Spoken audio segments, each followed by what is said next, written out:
Let's see now. That's what I needed. I needed her There, to that said it on actually my end. I heard that. Okay. actually talk to There me you and go. tell me that that's the case. So, Hmm. okay. Oh, all right. Let me take a breath and stop laughing. And hi, everyone. This is Anna with journeytopurpose.org. And I have the pleasure of speaking today with Julia Razor. Julia is a fine art sculptor with over 13 years experience. She has built 250 figurative sculptures, won numerous awards for her work. And she also teaches private and group workshops at her gorgeous studio outside of San Diego, California. But interestingly, before she became a sculptor, Julia spent 40 years working in the medical devices field as an entrepreneur and an inventor. Her work as a sculptor and medical device innovator has been driven with a fascination with form and function and the potential for transformation, which, of course, I'm all about that too. Um, she's got an MS in human physiology from UC Davis, a BS in biology from Wright State in Dayton. And today we're going to talk about her path and transition from science to art and learn about the interesting right turn, as she calls it, that transformed her life and her career by following her latest passion. So, welcome, Julia. Thank you for being here. Hi, Anna. Thank you. Thank you very much. Do you believe, let me start with a question. Do you believe that there's something that each of us is supposed to be doing or that we're sort of have within us an ability that needs to be fulfilled? I do. I feel like once you hit upon it, you will know, and it is something that you cannot not do. It's you have a real drive and passion for it, and you may not find that luckily in your life uh, unless you stumble upon it. It's not always obvious. I agree, it's not, but as you had with a lot of us, and I think most of us, there are clues throughout our lives. For me, that's certainly been the case. That when we Mhm. do a little reflection and look back at some of where we've been, there are clues in there as to how we can move forward because making shifts at Mhm. midlife and beyond, or in our second act, however we want to describe that, it's building on what we've already accomplished, on what we've learned, on our Mhm. knowledge, our wisdom, our experiences. It's not about starting over. And your story is such a perfect example of that. Can you explain how you found this trans or made this transition and found this new purpose? Interesting little story. Sure, it's something I'm asked often, being a medical device scientist and entrepreneur and inventor, why did I make a right angle turn into becoming a figurative sculptor? I never saw it coming. The story is pretty interesting. I was sitting uh, in a chair having my hair done by a friend who'd been doing my hair for about 25 years. And she had been doing a lot of travels in order to find where she wanted to live after she retired as an expat. So she had all these wonderful pictures of from around the world. And so I was thumbing through her photo album and I saw her standing next to a sculpture stand with a mound of clay on it. And I asked her, I said, Holly, what is this? And she said, oh, that's my uninstructed figurative sculpture class. I'm just a beginner. Most of the people in there really know what they're doing. And I said, oh, gee, I would just love to try something like that. And she said, well, I could ask the instructor and see if I can get you in. I said, okay. And so she let me know. The instructor said yes and said to bring a bag of clay and some tools and just show up. Had you ever So done I did. any, I came to class. I'm sorry, have you ever done any, Pardon? had you ever done any sculpting or No, No, actually, I hadn't. I had always sort of felt like I could draw or paint a little bit, but I only did a maybe 5 or 6 things in my whole life, that way. And I also liked interior decorating, so I knew I had an artistic sort of like. So, I went to a store and I just bought a bag of clay and prepackaged tools and showed up. And the instructor came over and introduced herself and said, "Well, here's the posed model. It was live model. They'd picked a pose."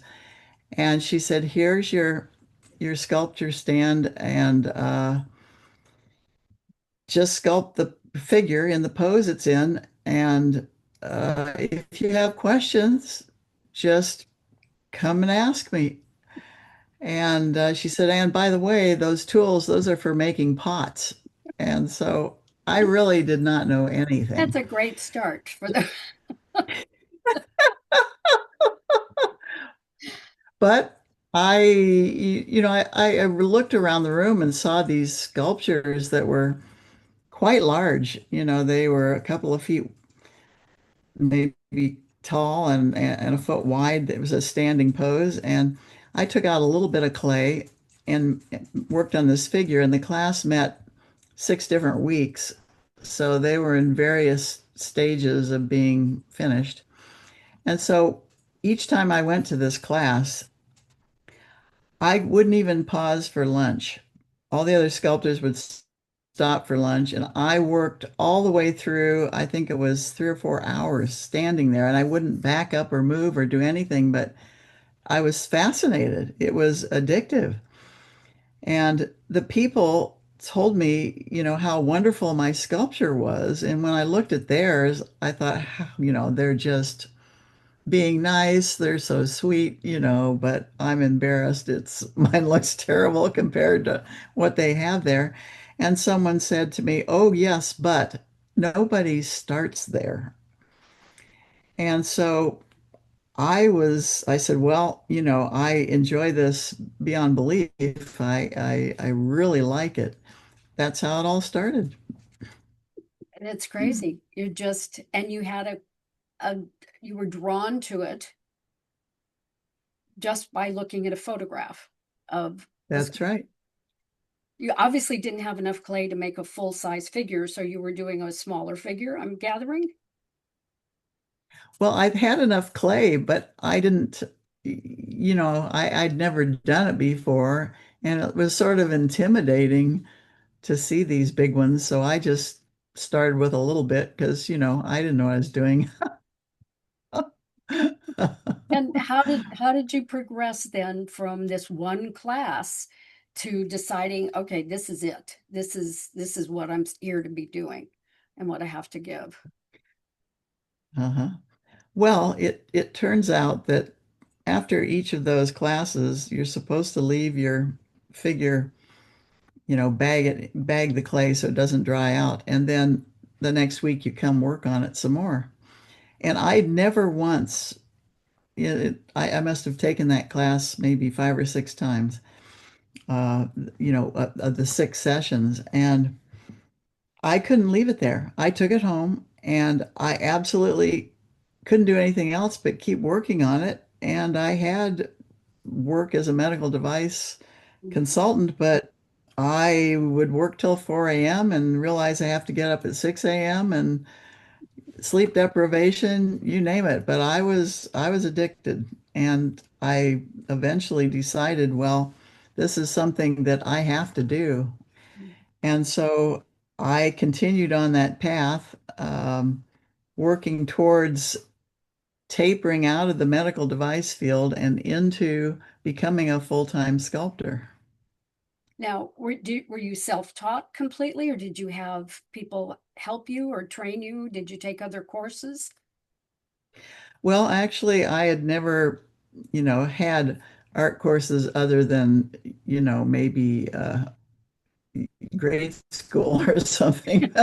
But no, I never had training in that, and certainly never sculpture. And so, I knew that I needed to I wasn't really sold on just clay. I knew I needed to learn about other materials and various things. And so I took a couple of workshops with different materials, which I now give myself because I love to work in, different materials. You can do different things. And I also knew nothing about the art business. If you're going to take this, other than just being a hobby and into being a profession, you need to make a business out of it. And I knew nothing about the art business, so I'd hire consultants, to come talk to me for an hour and see what I had and listen to me. And I told them I want to do only this, and so I'm going to tell people I'm a sculptor. And they said, no, it's a mistake for you to abandon your past because your past is what got you here. And you need to realize that, things in your past brought you to this point and maybe had something to do with why you're good at what you do. Mhm. So they encouraged me to, also retain the science part uh, in my story and my thinking. And I think that was wonderful advice because I later went ahead and merged both of those things. And it actually, I think, put me in a lot better creative situation. Interesting you had that to draw on, or not interesting. It was a Mhm. foundation that was leading you, a tool that you had. Yes. When you found this, you had resources already, you had some knowledge already to build on that. So it's fantastic. Now, Hmm. how long was it between your epiphany at this first class with your lump of clay and the wrong tools to where you actually decided, okay, this is it. I'm doing this. I am a sculptor. This is what I'm doing full time. Right. Well, you need to somehow support yourself. And I, was making a good living from medical devices. I'd been in it for decades. And so I needed to know something about the business of art. And it took, you know, about 10 years, the full transition where I wasn't taking any more medical device work and I was only sculpting because I tapered out. I took less and less medical device consulting jobs and more time spent on the sculpture and trying other materials and sort of educating myself. And here you are, what, 13, 14 years later, and winning Mhm. awards, and your work is all over the world or the country. Where are your Well, pieces? right now, yeah, right now I have collectors in the country, and my next push is to get an art publicist who will write editorials and expand the reach, hopefully to other countries. I do like to travel, and I thought that would be a great way to do it if you have art shows in other countries. So that's next on my plate. Perfect. Perfect. Well, thank you Hmm. so much. Your story is such a good example of building on our experience and what we have and what we know, and following those breadcrumbs basically, and seeing how they Hmm. actually lead to the next step. So I love that, and thank you for sharing. And I will share at the end here how everyone can get a hold of you and see your amazing work. And if anyone listening is interested in sort of following their own breadcrumbs to what's next for their lives, feel free to reach out to journeytopurpose.org, and I will have a link below as well. We can set up a call and start the conversation. So thank you again, Julia. This is wonderful, wonderful seeing you again. Thank you. To you. Thank you, Anna. Uh-huh. Take care. Okay. Yay. All right. A little Yay, we but did it. yay. And I it's think it might have been even more polished the second time. well, and sometimes it is, and it's like, okay, a little more, especially a little more comfortable. And I kind of knew where we were going. So, yeah. Yeah, exactly.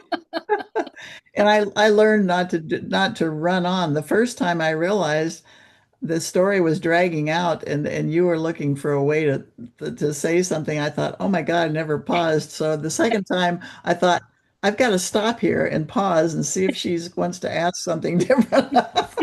Or just making a few key points of like, pay attention to what she just said. This is important, you know. So I learned in there, pause, give her a chance to ask something.